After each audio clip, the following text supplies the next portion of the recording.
Je vais vous raconter un truc qui au début m'a fait rire et puis rapidement la consternation a pris le dessus. L'objet de mon atterrement, un communiqué de presse parmi les quelques centaines que je reçois comme ça chaque jour. Au début on a un long, très long pavé sur la recherche de sens, le marché du travail qui évolue, bref des banalités, jusqu'à cette sommation, nous managers, vous directeurs, vous n'avez pas le droit à l'erreur, l'échec nous mènerait à un chômage sans fin, surtout quand on est senior. Effrayé par cette épée de Damoclès qui me menace, si tant est que je considère qu'un échec serait la fin de toute chose, ce qui n'est pas le cas, je découvre stupéfaite la solution magique qui m'est proposée. Un trek initiatique en plein cœur du Massif Central mené par un mentor spirituel et business qui me fera profiter d'un accompagnement holistique si j'ai plus de 27 ans, est-ce que c'est le nouvel âge d'entrée dans la seniorité, on sait pas, pour la modique somme de 1600 à 8000 euros. Alors évidemment, à ce prix-là, on s'ennuie pas, hein, le programme prévoit des ateliers, des activités pour se révéler, sound healing, perception extrasensorielle, géobiologie, cercle de parole, temps d'introspection, guidance, danse consciente, séances individuelles de coaching et de voyance, la liste des activités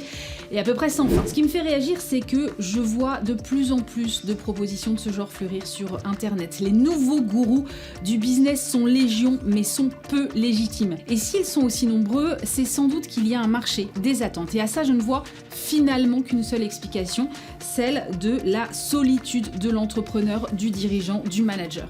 On en parle régulièrement dans les émissions de Bismart, alors il y a des clubs qui existent, mais jamais rien ne semble suffisant pour combler ce vide. À un moment, l'entrepreneur, le dirigeant rentre chez lui, se trouve seul face à ses décisions et à leurs conséquences business et humaines. Je suis pourtant convaincue qu'il doit exister d'autres solutions, plus pertinentes qu'un pseudo-trek initiatique pour que nos entrepreneurs se sentent moins seuls. Peut-être que ça commence d'ailleurs par une prise de conscience collective de la valeur qu'ils apportent à notre pays, à nos vies individuelles aussi lorsqu'ils créent de l'emploi. Bref, un peu de reconnaissance et, oserais-je le dire, un peu d'amour ne leur ferait sans doute pas de mal et serait également plus efficace que ces pseudo-gourous du business.